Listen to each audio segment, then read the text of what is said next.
C-TEC Live, coming to you from the campus of Princeton University at the steps of Nassau Hall, marking the 249th commencement exercises. I'm Dorothy Bedford, director of the 250th anniversary, and with me is William Howarth, Bill Howarth, professor of English. We're here to bring you some color commentary on the proceedings and interviews with assorted faculty and staff members here at Princeton. Bill, you have our first guest. Thank you, Dorothy. It's a very exciting day for Princeton. We have not only our 249th commencement, but we also have a distinguished visitor, President William Clinton, who will be here. And our first interviewee is Professor Fred Greenstein, who is from the Politics Department at Princeton. Fred is a presidential historian and has written about Presidents Eisenhower and Truman, and is presently at work on a book about leadership in the presidency. And Professor Greenstein, I wonder if you could tell us a little bit about that project. Well, the American presidency is an institution which leaves enormous room for the imprint of the particular incumbent president. And my view, therefore, is that it's just extraordinarily important for us to know what kinds of human strengths and weaknesses, resources and capacities have found their way into the Oval Office. And it's been an amazingly disparate and varied array of capacities, including those of the present incumbent, who we're really honored to have as our commencement speaker. Now, you have been sorting this out and trying to look at the various qualities of leadership that presidents exemplify. Have you begun to feel that there are some factors that are more important or perhaps less obvious to the public than we might normally think? I think that one way to think about this, which plays into what we're about to experience with President Clinton speaking at Princeton, is by looking at the president's role and what the demands of that position are. And it really is an oddly divided and even contradictory job. If you think about other democracies, particularly Great Britain, for example, since that was the mother of our tradition, what do you see in the British executive? You see a monarch, a constitutional monarch, who's above the fray, and you see a partisan prime minister. Now we combine, or as scholars say, we conflate those roles, and it's a problem of mixing oil and water. How do you put those pieces together? Well, the president is expected to be above politics, but at the same time, he and someday she is the supreme partisan. And a university commencement is a marvelous place for the president to rise to the occasion of national leadership and do something that all Americans respect. But it's also a way to be presidential and to stake a position in the United States in the present election year. I think if Bill Clinton were to look back at the first 2 years of his presidency, he might say that the oil and the water didn't quite mix too well for him. Well, indeed, it was quite a messy concoction, not an emulsion at all, but a kind of swirling miscellany of inappropriate issues and cluttered agendas and bad press and so on. As I look at it, the point at which President Clinton, as he himself recognized, became presidential and not simply prime ministerial was, ironically and sadly, the occasion of the Oklahoma City bombing. Yes. When he really spoke to the nation in a spiritual way. And then he and Mrs. Clinton went to Oklahoma City, met with children, really established themselves as warm, caring presences in a way they hadn't before. Now, most people would like to know why you are wearing such a beautiful blue robe today when the color for the occasion is obviously bright orange. Right. Well, we wear the robes of our doctoral institutions, at least professors do. If President Clinton wears the robe of the highest earned degree, which is Yale Law degree, he'll have the same color as me, which is the Yale blue. Well, he'll be happy to see another Yaley sitting out here with him. Exactly. Thank you very much for joining us today. This is Dorothy Bedford coming to you live on C-TEC from the Princeton University campus at the steps of Nassau Hall, where today we're marking the 249th commencement exercises with a special visit by President Bill Clinton. With me now is Joe Johnson, Associate Director for Leadership Gifts in the Office of Development. Joe, I'd like to ask you to tell us a little bit about the $750 million anniversary campaign. Dorothy, happy to do that. It's wonderful to be here today. It's a very exciting day for Princeton. The President and the Board of Trustees began a strategic planning process about 4 or 5 years ago to really try and assess the university's strengths and try and make some judgments as to how we could better enhance our programs as we look to the 21st century. Princeton's always been a distinguished teaching institution, as you know, with great pride in its teaching programs, its programs of service and research and learning. And the trustees conducted an extensive process that suggested that there were a number of ways in which Princeton could strengthen its academic programs, and in fact the whole educational program as we look ahead to the next millennium. It probably included 3 or 4 different areas, and I can touch on them briefly if you'd like. One of them had to do with trying to increase our endowment. Princeton, as you and others know, is a well-endowed school, but we've never had enough endowment to cover the expenses of educating every student. In fact, the cost of educating one student at Princeton is very labor-intensive. The endowment covers about half of the cost of educating a student. Tuition and fees cover the other half. But the costs of higher education everywhere are increasing dramatically, and we decided to make a major effort to increase endowment funding for scholarship support at the undergraduate level and fellowship support for research at the graduate level. And there are some things going on in Washington, D.C., as you probably know, that have made funding for student aid and for fellowship support less likely as we look to the future. Princeton has always been committed to having a need-blind admission policy as well.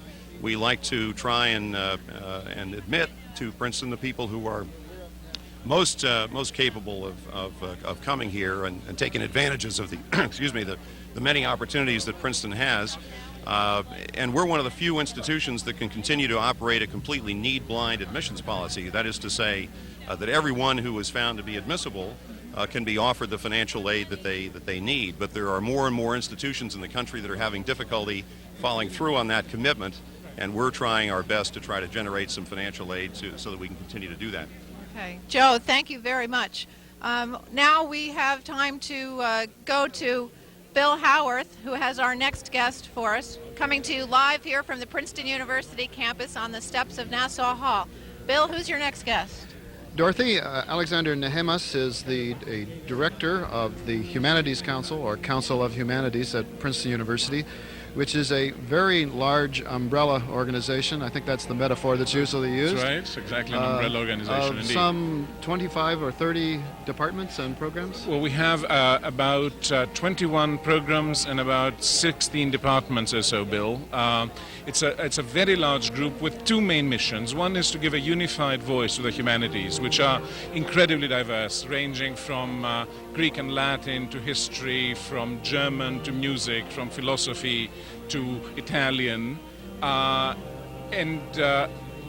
which attract a vast number of Princeton students. 85% of our students do take philosophy and humanities courses at the university, and 65% of our students actually major in the humanities departments. It's a very large and a very important group of people, both for students and for faculty. I know sometimes parents worry about students majoring in humanities departments because they wonder if that's a practical thing to do with their lives. But it seems to me that we do I have to say we here because I'm in a humanities department. You're one of us, well. Yes. We do a pretty fair job of educating the future teachers, lawyers, doctors, and legislators of the country. The humanities have 2 absolutely essential functions. One is to train you how to think. And no matter what you're going to do the rest of your life, you have to do that first. In addition, however, they teach you how to think analytically.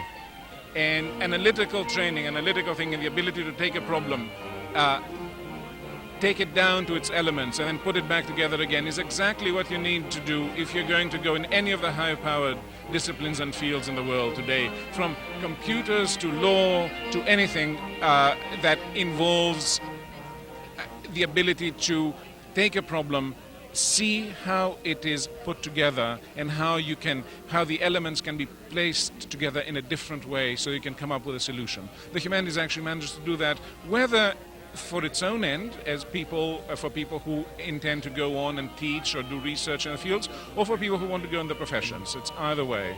I'm sure you're delighted, as I am, to see that so many more students today take foreign languages, because we're now living in such a multinational world. Many of them take one or two extra languages and become quite fluent, and they seem to be plotting global careers for themselves. It is impossible to survive and to succeed, in particular in the world today, without more than one language. Even though English now has become the lingua franca, so to speak, of the world, there are still billions of people, many of them very, very important people, both as individuals and as groups, with whom you cannot communicate, with whom you cannot understand, and from whom you cannot profit and whom you cannot benefit without the language. Alexander, thank you so much for being here this morning, and I hope that the funding crisis in the humanities will be something that you and I will both help to resolve, both at Princeton as well as nationally. I think we count on the university to help us. The university has always been generous, and we hope we can do our best to help the university as well. Thank you very much, Bill. Thank you so much.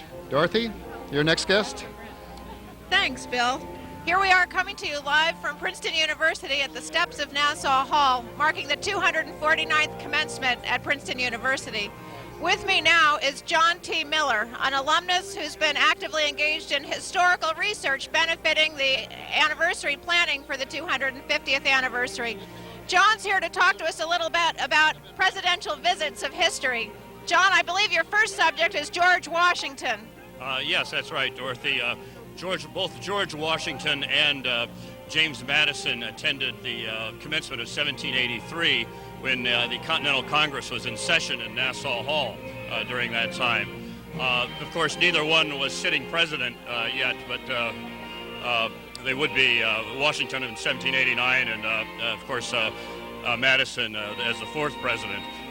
But it was an interesting commencement because there were only 14 graduates that year, yet they had this incredibly distinguished crowd, maybe the most distinguished audience of any commencement anywhere.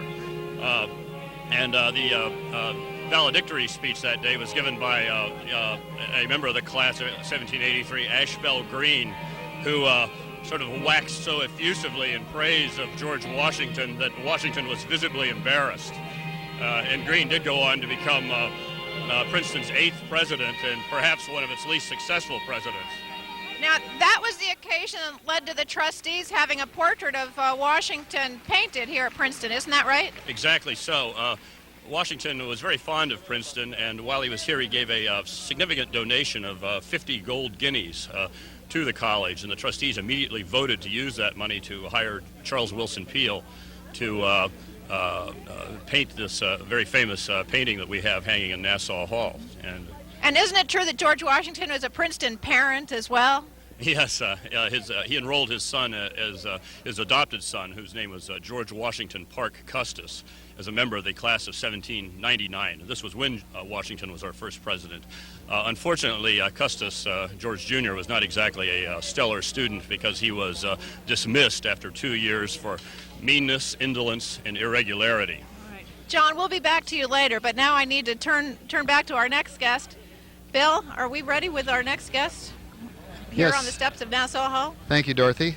I'm now with Gary Walters, who is the director of our athletics office, and Gary is also a famous athlete in Princeton annals. He was a member of the 1965, 66, and 67 varsity basketball teams, the 65 being... Just yesterday, Bill. That's right. I don't want to force you to reminisce, but could you tell us a little bit about that illustrious past?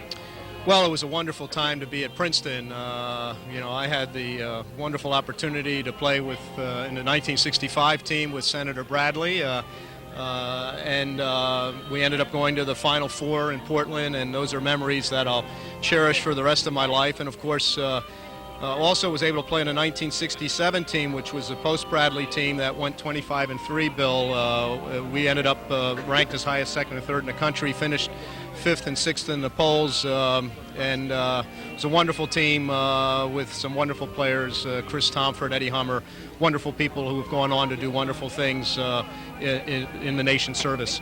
I understand you have a small town background coming out of Pennsylvania. I was pleased when I got to Princeton to realize that indeed a lot of students come here from not just the Northeast, but the central states, the far west, the south, and a lot of them have public high school backgrounds as well as small town backgrounds. Absolutely, and that's one of the great things about Princeton, coming to here and meeting so many people coming from different areas of the country, big town, small town, prep school, public schools. In my particular case, I was from Reading High School, where I had an opportunity to play for Pete Carrill, our current coach, who's at this year is retiring, and so I was very fortunate to not only come from a background where there was tremendous nurturing that I received from coaches like Carrill, which prepared me very well for Princeton. Gary, Princeton had a really astonishing, stellar year in athletics in virtually all the major sports and several of the minor ones as well. What do you do about having so much success? Do you look forward to next year, or you just want to relax and enjoy the successes that we've enjoyed so far? Well, you're right, Bill. We've suffered almost from an embarrassment of riches this year. I kiddingly have told people that we wanted to have this coincide with the 250th celebration. The teams have just performed admirably. Our student athletes are so wonderful to be able to balance not only the demands of the tremendously strong academic curriculum of Princeton, but also then to compete on a Division I level requires special talent, and we're so fortunate to be able to attract people who are able to do that successfully. It's very difficult, in fact, to recruit athletes of such stellar caliber that at the same time can make the grades in such a demanding place. Did Coach Carrill have much of a philosophy about academics as opposed to athletics? Well, no, he didn't. In fact, I had Coach Carrill when I was in high school. He was my government teacher. Problems of American Democracy was the course. And Pete was voted as the best teacher at the high school. I mean, he was a wonderful teacher. I don't know that I would necessarily say there is a balance between academics and athletics. The fact is that at Princeton, academics supersedes the athletic process, as it should. Our student athletes come here understanding that it's the attractiveness of the Princeton education that's paramount, but some way they're also able to find a way to be the best that they can be athletically. I hope that we have some Princetonians that are going to the Olympics this summer and will represent the university as well as the country there. Well, we do have some athletes that are in the qualifying rounds, especially in track at this point for the Olympics. Whether or not they'll end up qualifying or not is still up in the air. Gary, thanks so much for joining us on this occasion of the 249th commencement exercises, and best of luck to Princeton's athletic teams in 96-97. Thank you very much. Pleasure to be here. Dorothy? Thanks, Over to Bill. you. Okay. Here we are, C-TEC live from the Princeton University campus. I'm Dorothy Bedford, Executive Director of the 250th anniversary, and with me is Jennifer Hawkshield, Professor of Politics and Public Affairs at the Woodrow Wilson School of Public and International Affairs. Jennifer, you have a new book out.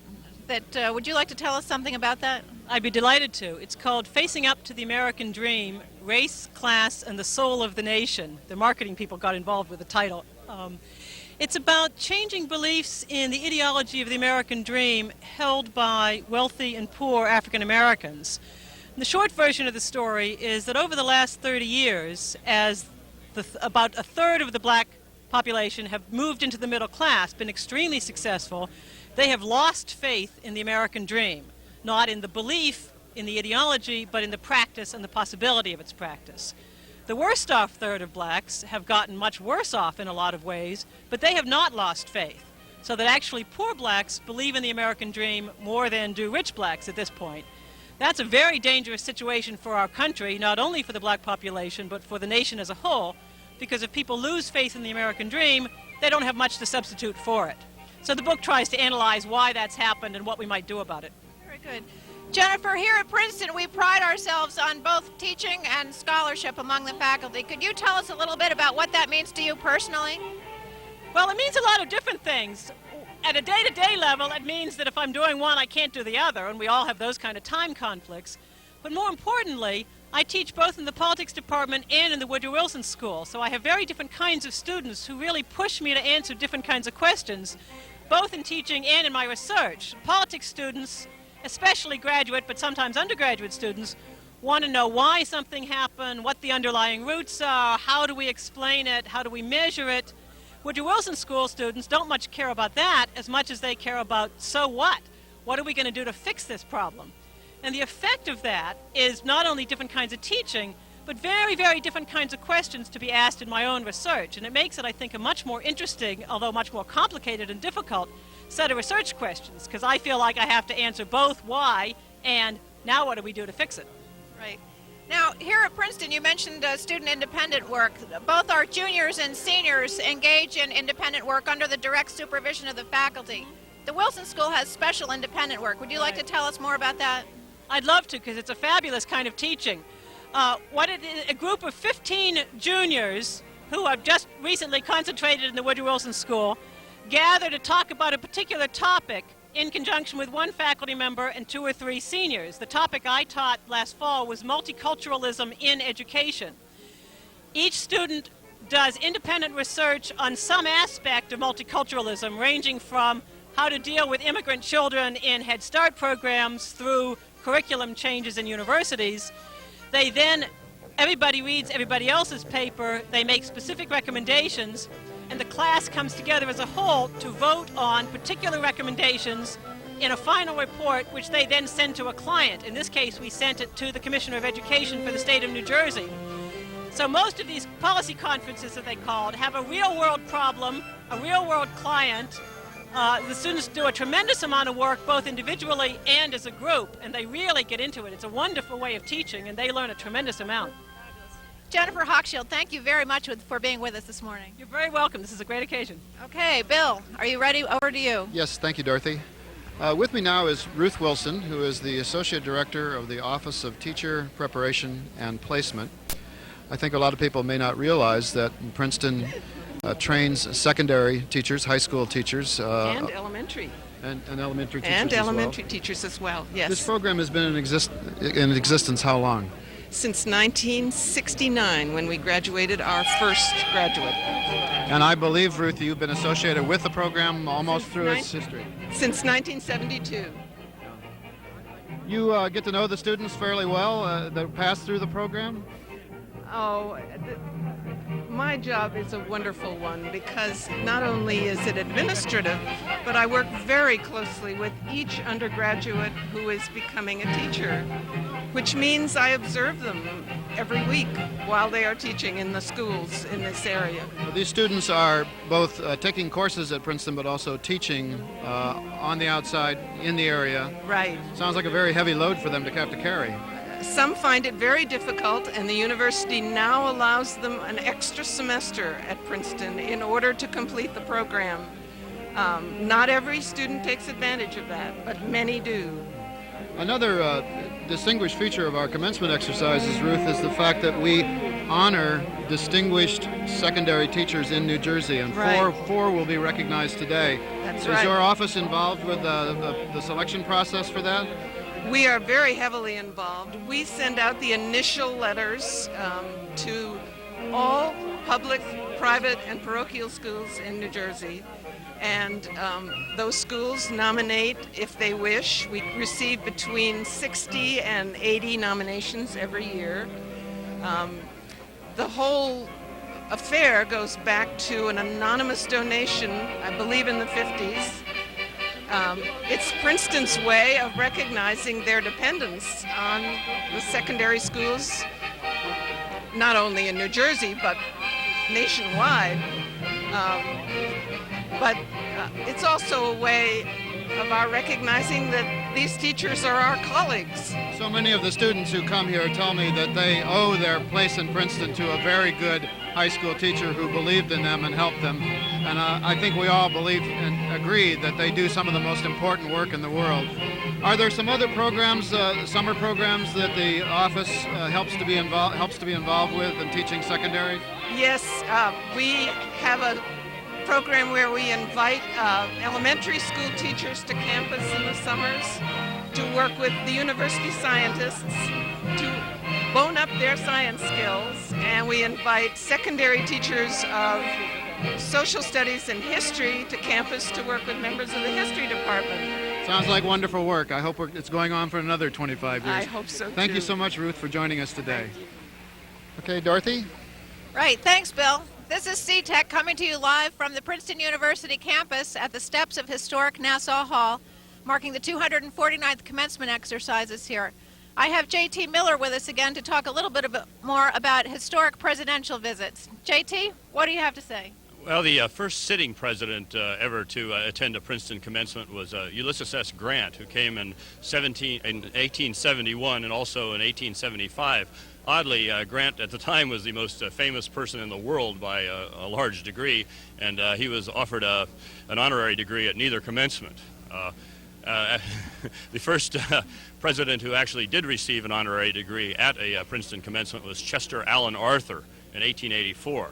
And Arthur came partially because his son was a member of the class of 1885, and I think he was somewhat grateful to Princeton because they hadn't expelled his son, who was actually caught and disciplined for drinking and serenading a thinly attired lady. Ah, very interesting behavior. Yes, he was, and his fellow culprit in that incident was George Brinton McClellan, General McClellan's son, who went on to become a famous Princeton professor. Right. Now, Princeton's also given another U.S. president to the country. Can you tell us about Woodrow Wilson?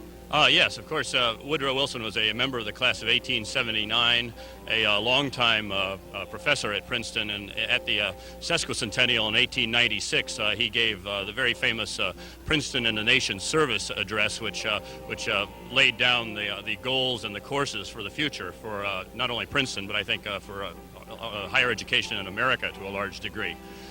He was president of Princeton from 1902 until 1910 when he resigned, and right after his resignation he was given an honorary degree by the Board of Trustees. When he was sitting president of the United States in 1914, he came back to his 35th class reunion. Now, Wilson was a devoted classmate, and his classmates were devoted to him. Isn't that true? Yes, exactly. In fact, they even built a building, class of 1879 hall, which housed Wilson's office when he was president at Princeton. And the class of 1879 is generally regarded as one of the, if not the greatest classes in all of Princeton history for not only Wilson, but for the many distinguished members of the class and the great benefactions that they bestowed upon the university. Right. JT, thank you very much. We'll be back with you a little while later to talk about some important commencements from time to time. Great. Thank you, Dorothy. Okay, Bill, here we are. The procession's getting ready to move. It's 10:30. Procession will kick off at 10:35. Maybe we could tell our audience a little bit about some of the hoods that they'll be seeing, the colorful academic hoods they'll be seeing today. Well, every color in the spectrum is represented in these hoods. The hoods are worn primarily by the doctoral candidates. Master's, bachelor's degrees gowns are very, very plain. The only thing that distinguishes them is the length of sleeve, short, medium, and long, depending on how long you've had to train for your degree. Right, right. What color is the Princeton hood? What are we going to see today? The Princeton hood is a bright orange, the color of the House of Nassau. A little earlier you saw that Dr. Fred Greenstein was wearing the blue of Yale. My own alma mater, the University of Virginia, is also a dark blue, blue and orange being its colors. Some people might not know that the original colors of the House of Nassau are in fact orange and blue, but orange and black became our customary colors around 1896. Right. The colors of Princeton were originally adopted because of intercollegiate athletics coming up. The baseball team needed a ribbon to wear to an intercollegiate event, and the Board of Trustees permitted an orange ribbon. It was later that black came up. We're now ready to launch the commencement. You could hear the bell tolling behind us in Nassau Hall, one of the oldest buildings on the campus, seat of the Continental Congress during the Revolution. When we say historic Nassau Hall, we really mean it. A lot of history has transpired here, but I think today is really quite a day in the history of Princeton. We're all very excited about the visit of President Clinton. I know many of my students are graduating today, and they're excited to be members of the 249th class. And Dorothy, this might be an opportunity for us to say a little bit about the 250th anniversary celebration, which you have been heading up. That's right. It's something that started in February at Class Day and really goes on for more than a year, doesn't it? That's It right. may seem to you like it's gone on for 10 years already. That's right. Princeton University actually celebrates the anniversary this coming October 1996. The charter was granted on October 22nd, 1746, and our celebration period this time around lasts about 16 months. We kicked off in February and will conclude in June of 1997. The anniversary celebration has a couple of different purposes. First, we want to give people a chance to understand the individual events and people that have contributed so much to Princeton's prestigious reputation over the years. Secondly, we're trying to give the campus community an opportunity to come together and rededicate itself to maintaining that reputation over the next 50 years. And finally, because we've grown so much in diversity and size since the bicentennial in 1946, we'd like to give that group of people an opportunity to develop common memories through the shared experience of creative programming. And believe me, since February, there's been a lot of programming, and there will be plenty more coming up before June of 1997. Dorothy, one would think that you'd have to have a hired personnel, 200 or 300 people to do this, but I believe most of this is done with volunteers, is it not? That's right. Most of it is done with volunteers. We've got over 700 campus volunteers helping us. We've got over 700 campus volunteers putting us on the spot with everything from the kinds of chairs and bleachers you see today through academic conferences and creative programming like a dance concert sponsored by the Humanities Council that Alexander Nehamas was telling us about earlier. Well, the order of events is about to begin. Maybe we should try to forecast for people a little bit about what they're going to be seeing over the course of the next hour and a half. That's right. Bill, you're a bit of a student of the ceremonial aspects of commencement. Maybe you could fill us in on the structure of the ceremony itself. The commencement exercises, one of the interesting things about Princeton is the fact that it is not a school that is very long on ceremony. Most of the ceremonies that we have throughout the year are fairly brief. It may have something to do with the fact that the school was founded by Presbyterians and that we live here in Quaker country in Pennsylvania, New Jersey. And the style of the ceremony is rather plain and unadorned. The structure of the commencement exercises itself is an almost simple and poetic structure. It's a saying hello to the class and a goodbye to it, giving them greetings and farewell as well. Specifically, the greetings being the salutatory address and the farewell being the valedictory address. What we will be seeing fairly soon is the beginning of the academic procession, and following the procession, we will have the ceremonies on the stand, then the conferring of the degrees, first the bachelor degrees and the recognizing of the honored graduates, then the valedictory address, then graduate degrees will be conferred and honorary degrees, President Clinton receiving one of those honorary degrees. And then there will be remarks delivered by the President of the United States. And finally, we will end with the singing of the school's alma mater, Old Nassau.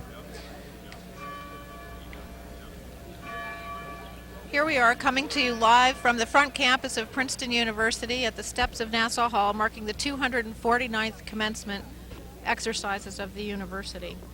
You know, Bill, Princeton University wasn't founded or established here in Princeton to begin with. The original College of New Jersey was founded in 1746 up in Elizabeth, New Jersey, and it didn't even last there very long before the first college president, Jonathan Dickinson, died, and the college was moved to the parsonage of Aaron Burr Sr., father of the United States Vice President, up in Newark, where it lasted until 1756, at which time it was able to move down here to the little village, the stagecoach stop village of Princeton, New Jersey, which had beaten out New Brunswick in the competition to host the fledgling College of New Jersey, only the fourth American institution of higher education. And in 1756, this was a very tiny little town indeed, a small market town in the center of New Jersey. The town was selected because of its central location in what was then called the province of New Jersey. And the land that we are sitting on right now, this 4.5 acres, the front lawn of the campus, was donated to the college by Nathaniel Fitz Randolph. And his wife, Rebecca. And his wife, Rebecca, indeed. And the scene today with these beautiful shade trees overhead would have been quite different in 1756, because this was effectively a cow pasture, an open field with no trees in it whatsoever, situated directly on the King's Highway, which is the major road that runs from Philadelphia to New York. In fact, stagecoach service had only just been established a few years before. It ran once or twice a week. It wasn't even a coach, Bill, it was a wagon, and it took 4 days to make the trip from New York to Philadelphia and back. The travelers would have to overnight here in the village of Princeton before carrying on their way. But local passengers were carried for about 3 cents a mile. We're beginning to see the beginning of the procession. The degree candidates are starting to enter. Folks in the plain black gowns are either master's candidates or bachelor's candidates. Every once in a while you will see a more colorful, bright orange chevrons. That's a doctoral candidate. We are calling them candidates at this point because, in fact, they have not technically, legally, officially received their degrees. And only at that moment, when the president confers the degrees, are they then actual recipients of, or holders of, the degree. There we go now. There's the Chief Marshal, John Fleming, assisted by his assistant marshals in the bright orange gowns, leading the procession. Now I see these are all graduate students coming along, Bill. We know that because we see the 3 velvet stripes on the sleeves. That's distinctive of a Princeton doctoral gown. And many of them carry small square patches on the front of the vestment. That's matching university shields. Next year we hope to put into place the new emblem of the graduate school, which will be a reversed orange and gold chevron with thistle, reflecting the Scottish antecedents of Princeton University educational practices and its founders. You'll notice that some people have, say, bright blue, for example, in their hoods. The color usually represents the discipline in which they're receiving a degree. I can't honestly say I remember what blue is. It might be engineering, it might be humanities. I think blue is a Doctor of Philosophy in Arts and Letters. And of course those hoods would have on the inside the orange silk lining with the black chevron that you were discussing earlier. Right. The academic regalia harkens back to the Middle Ages. It represents church garb. It's clerical garb. The plain black robe is something that people will be familiar with from attending church services or perhaps singing in a church choir. And the addition of the hoods was something that began to be introduced in the late Middle Ages as a distinction for receiving degrees for years spent in study. In America, interestingly enough, academic regalia was not really much of a custom in the early days. Students and faculty, both in the early days here, wore robes all the time to classes and to official exercises. But then that began to fall out of fashion, and by the time of the Civil War, the only time robes were worn were during official ceremonies. But the custom of wearing this brightly colored regalia really was revived in the late 1890s by a merchant in Albany, New York named Leonard, and he combined his talents with the assets of the Cottrell Company. And if you look in the back of most of these academic robes, you will see that the Leonard Cottrell Company, in fact, is still responsible for generating some 95% of the costumes that people are wearing. Now, we've just seen gone by the candidates marching with brown trim to their hoods. I believe that those are our Masters of Fine Arts, the architects. And the gold trim hoods that we see coming up the screen now are some of our engineering degrees. The peacock blue that's just about to turn the corner are the Masters of Public Administration being granted by the Woodrow Wilson School today. There are quite a few of those because Princeton does have what we call a terminal master's degree in the School of Public and International Affairs. Most of our graduate programs, Bill, isn't it true, really focus on the Doctor of Philosophy degree, but we have 2 professional schools. That is true. In the humanities, a master's degree is awarded to a student who completes the general examination, which is about halfway through a 4-year program. And the master's degree is conferred at that time, but the degree that people really come to Princeton for, are matriculating for, is the PhD, the Doctor of Philosophy. Here we have one of our marshals in the bright orange robe directing the candidates to their seats. You might notice that the marshal is wearing this soft black so-called Da Vinci cap representing a style that was popular in Renaissance Italy, whereas the graduates are wearing the classic mortarboard. The mortarboard has to be one of the more uncomfortable hats that anyone ever has to wear. It actually started out in the Middle Ages as a soft round cap, but as time went on, the seams of the cap, the 4 corners of it, came to be accented, and then they began to rise, and after a while they placed a board in the center to make them stand out very, very strongly. Right. Now, here we go with the undergraduates processing. We've just seen the presidents, co-presidents, George Whitesides and Derek Kilmer, leading the way of their classmates towards the granting of their BA degrees at the 249th Commencement of Princeton University, coming to you live from Princeton, New Jersey.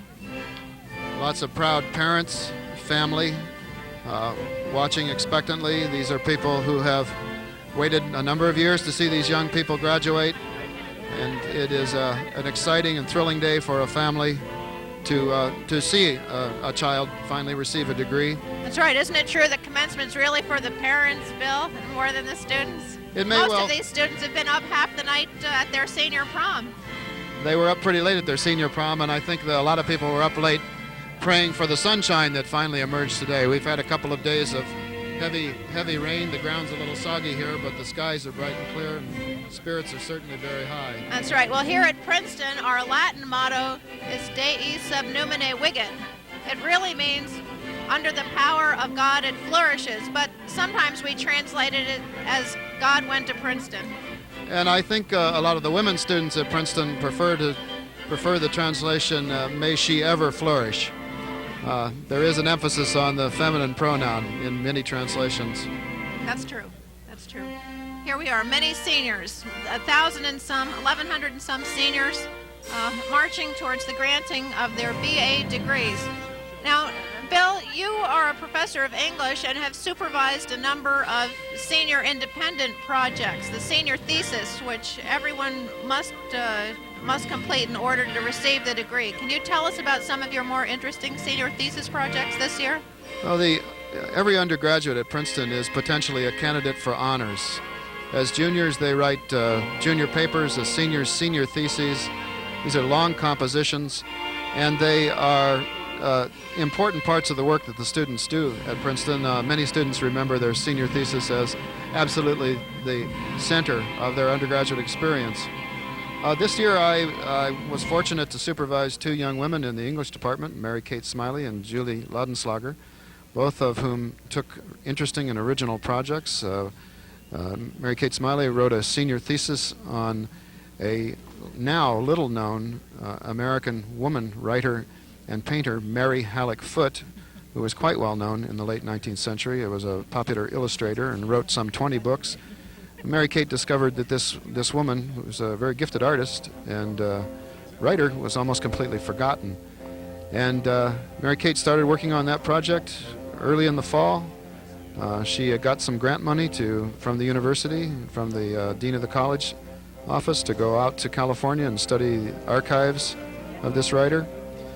And she toiled on this assiduously over the course of 6 or 8 months, turned in a wonderful, over 100-page long project, and I'm happy to say she received a very high grade, a mark of A, on her thesis. Julie Laudenslager had a slightly more unusual program. She went away to Australia for first half of the senior year, got interested in Australian women writers, and found a project there, brought it back, and was writing about writers that I quite literally never heard of, and I had to learn a lot on this project in order to help her with it. And Julie received, to her surprise and pleasure, an A+ mark on her thesis. But the theses range over a wide range of topics. Theses are required in departments certainly outside of English, in history and politics, in the environmental studies. One of my students, Nina Lightdale, wrote a very interesting senior thesis.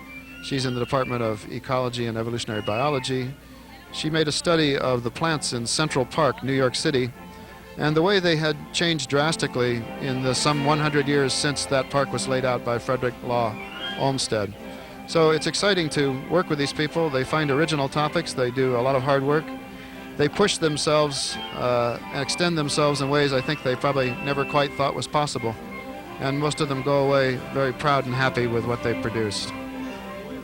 It is a fabulous experience, as I can attest to my own senior project back in 1978. I was writing on the rising energy costs and economic development policy in Tanzania and Kenya. And very long, hard, grueling project, but well worth it. One of the most memorable activities of my Princeton years, Bill.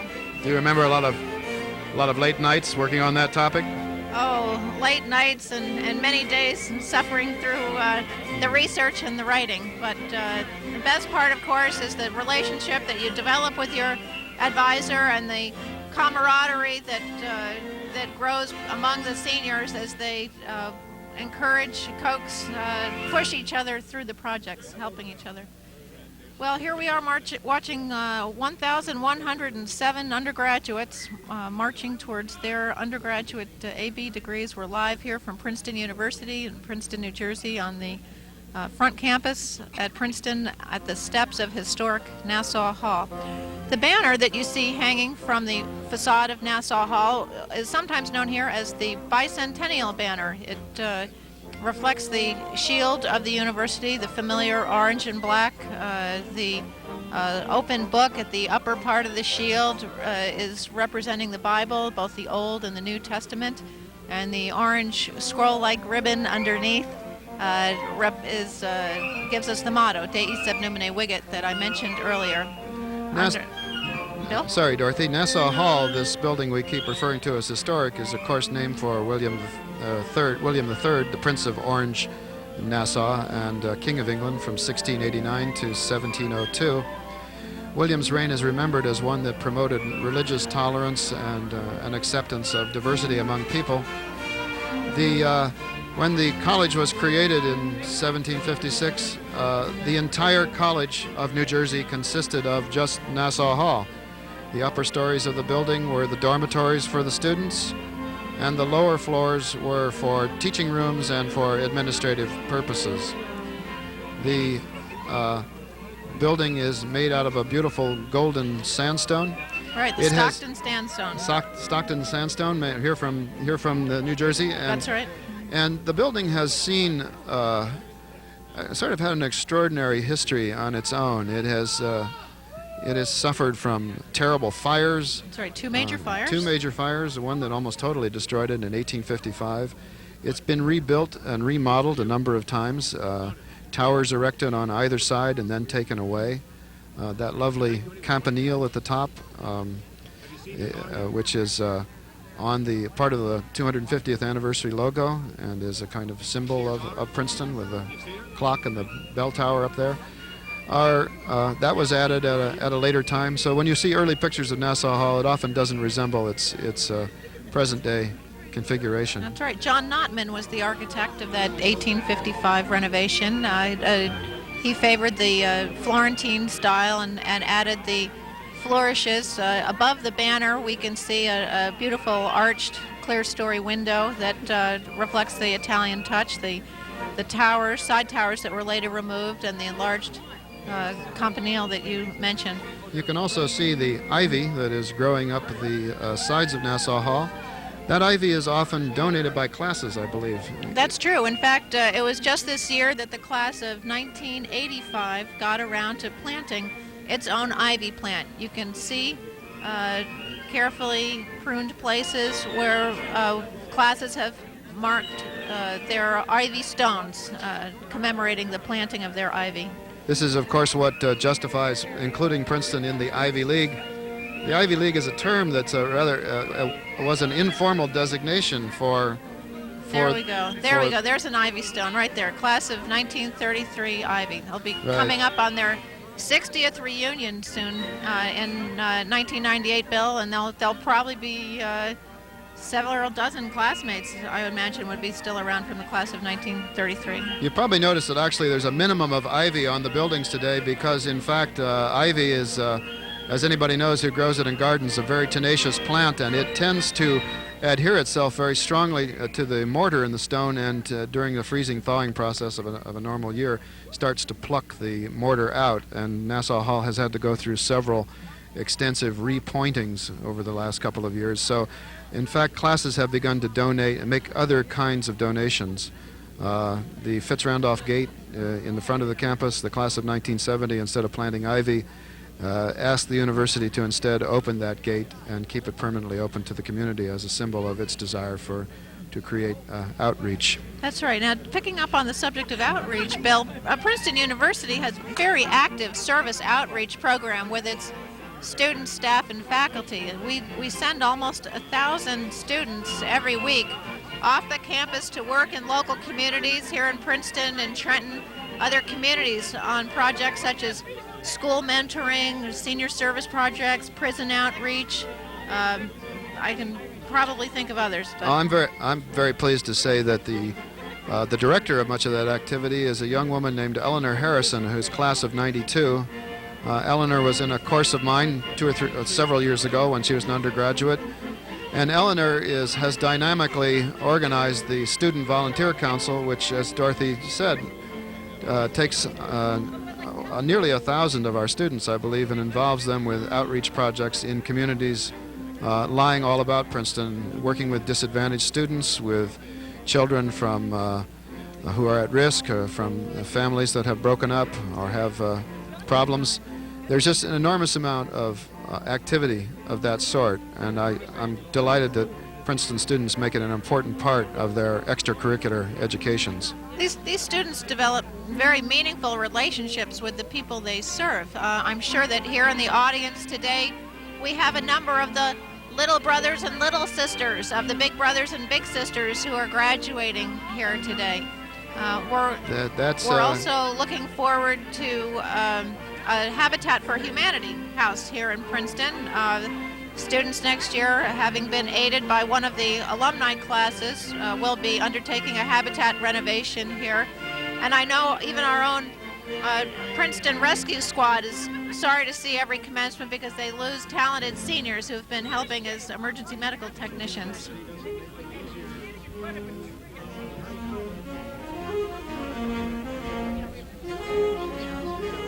Here we are at Princeton University, live, coming to you from the steps of Nassau Hall.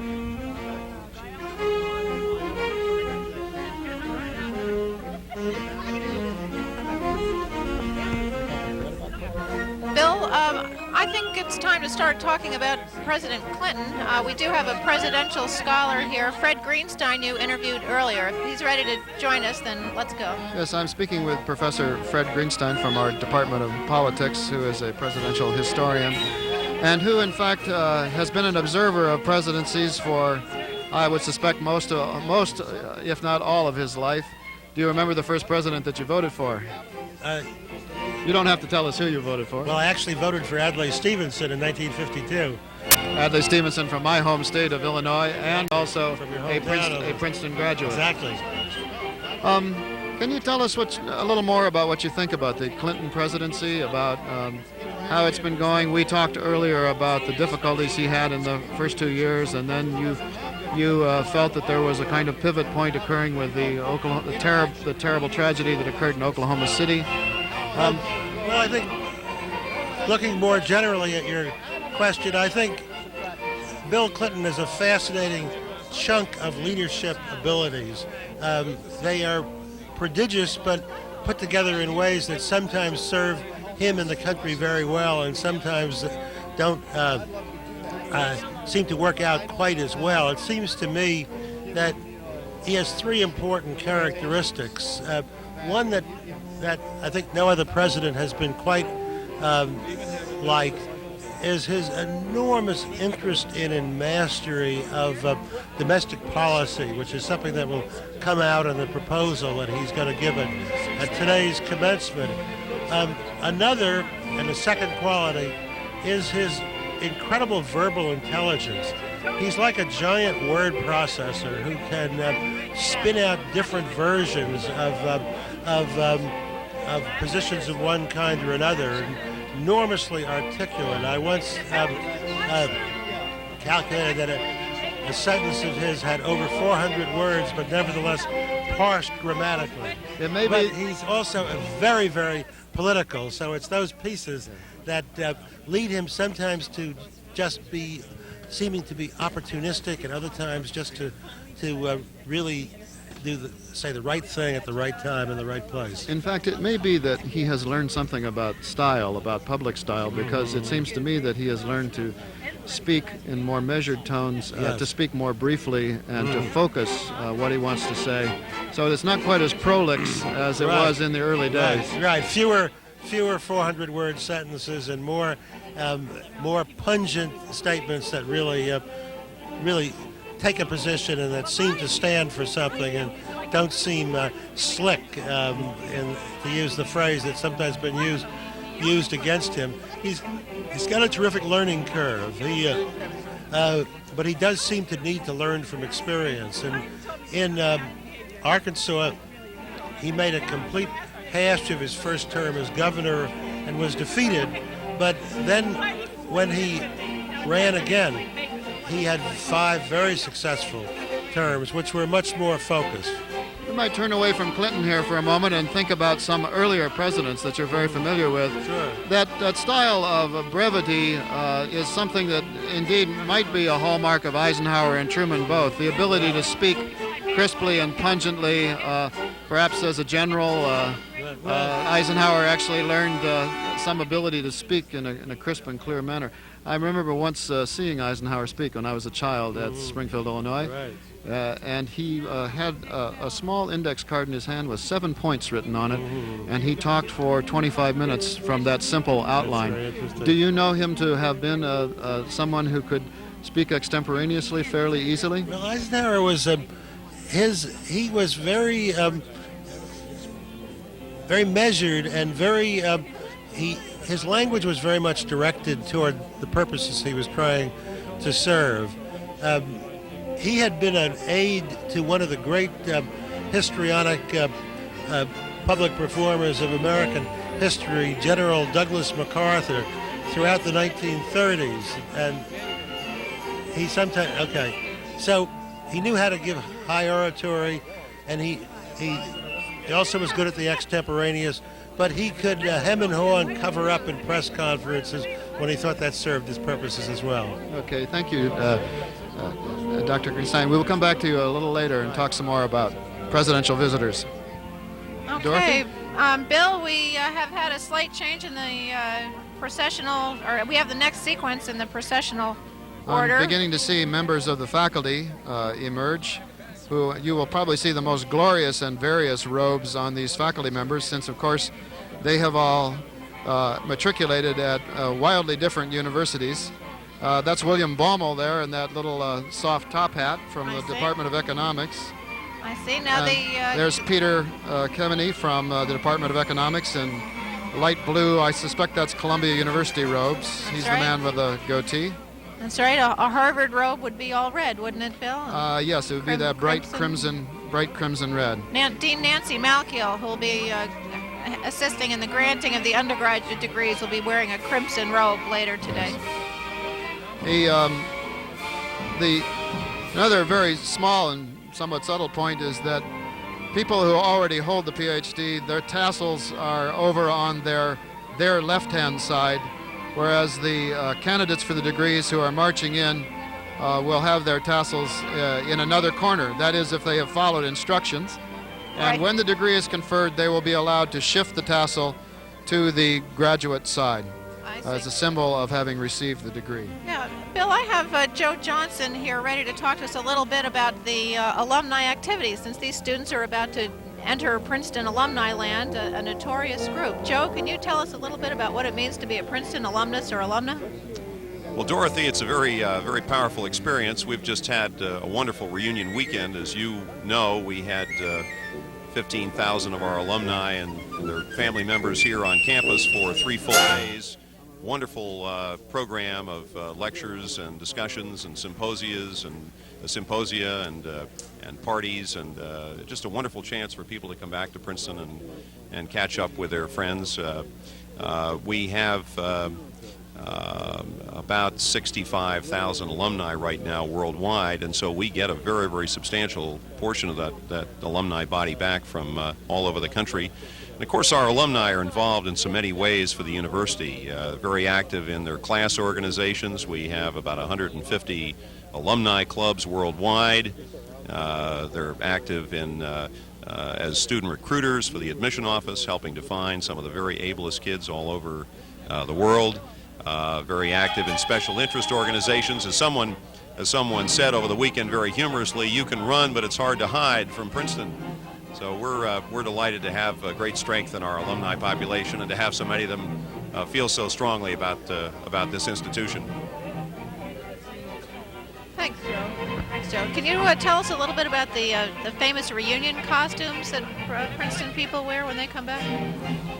Well, each class, of course, will have a reunion committee to try and plan a weekend program that will attract as many members back. And of course, we're dealing with a lot of wonderfully talented and clever individuals who have their own way to express their enthusiasm for Princeton. So beginning really about the time of the 5th reunion, the very first major that most of these classes celebrate, the classes begin to develop their own reunion costumes, usually culminating around the 25th reunion with a very handsome sports jacket of one sort or another.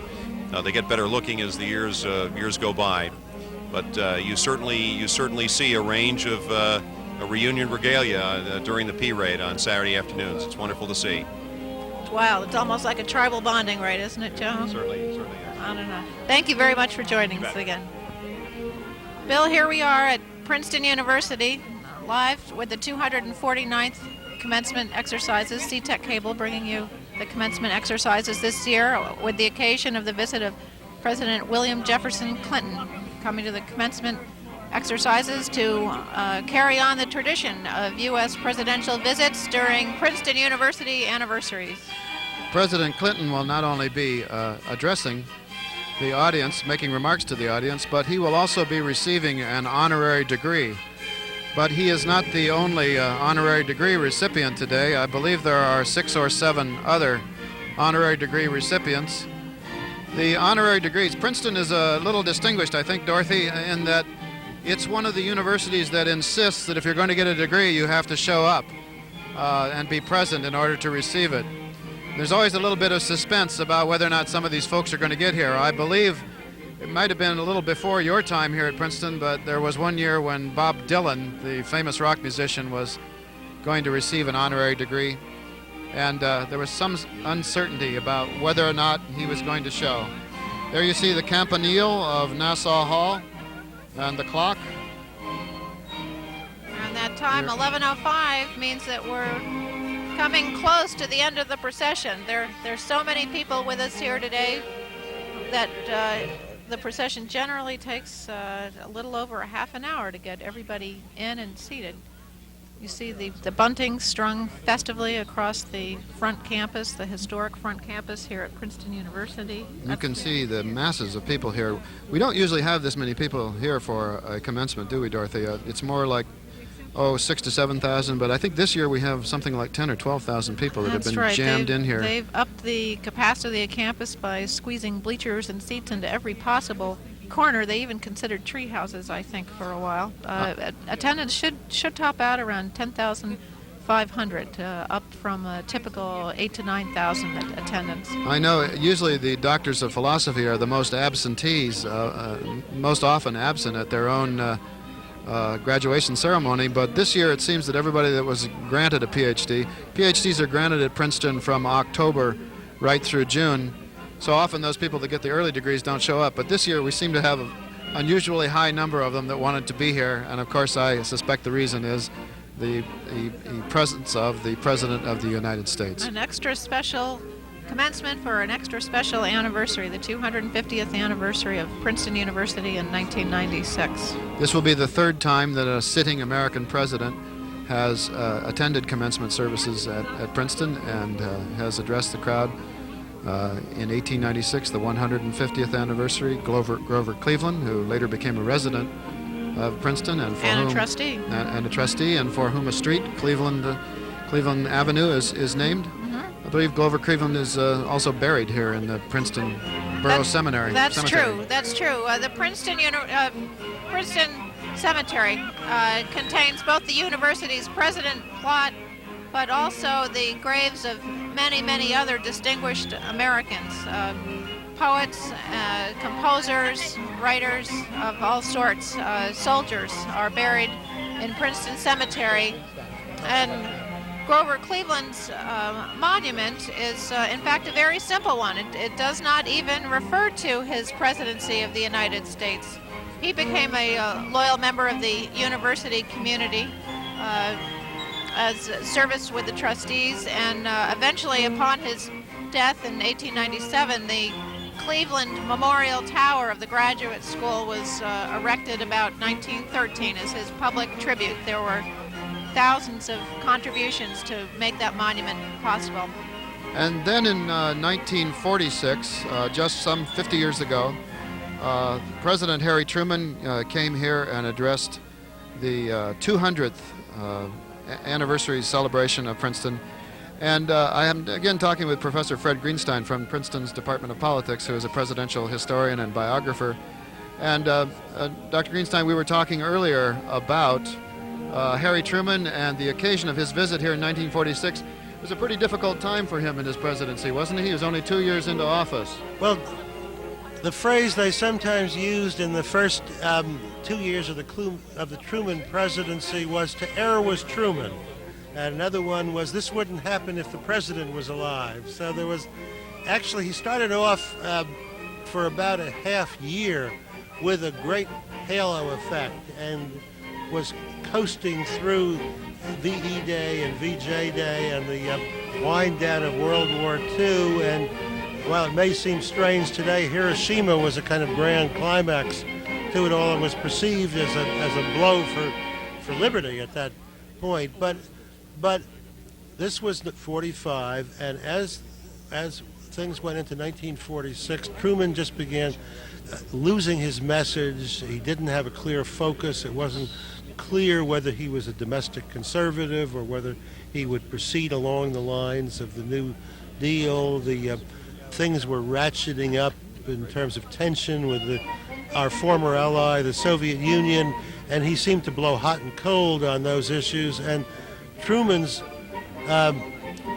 potential competitor, Henry Wallace, who had been Roosevelt's vice president and was dropped for Truman, was beginning to come out from the Truman cabinet with what I would describe as if not pro-Soviet, certainly anti-Soviet position. So Truman was really flailing about, and to establish himself as a really presidential figure, he did things like speak in 1947 on June 17th at the Princeton Commencement. Well, is it fair to say that there was something of a turning point for him then, or was he just establishing himself as a figure of more dignified presence? And well, that half of 47 was pretty good for Truman, but he looked so weak in 48 that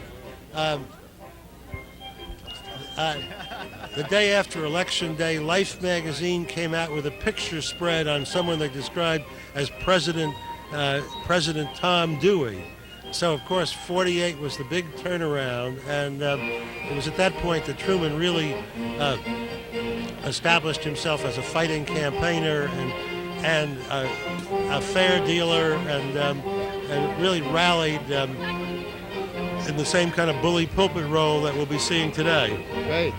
Thank you so much for those comments on President Truman. Now, Dorothy, it looks like faculty and other dignitaries have begun to assemble on the dais in front of That's right. historic Our Nassau Hall. platform party is about halfway arrived here. It gives us a better peek at some of the individual colorful gowns and hoods. As you see these faculty march by, commencement's always a festive occasion for them as well. I know you professors often feel that it's an opportunity to greet colleagues in other departments that you may not have seen for a few months and get some new research ideas, talk university business and so on. That's certainly true. There is Toni Morrison, who is our Nobel laureate in literature in 1993. The gray gown with the white stripes there. And the blue velvet hat. cap. Right. And University Marshal in the bright orange gown with the black stripes, guiding people to their seats. Just behind Toni Morrison, you can see James Trussell of the Woodrow Wilson School. And I believe just behind Toni Morrison, the woman to her, just to the rear of her, was Natalie Zeman Davis, who is a retiring professor of history today. Retiring professor this year. Here's some of the officers of the university sitting in this first row.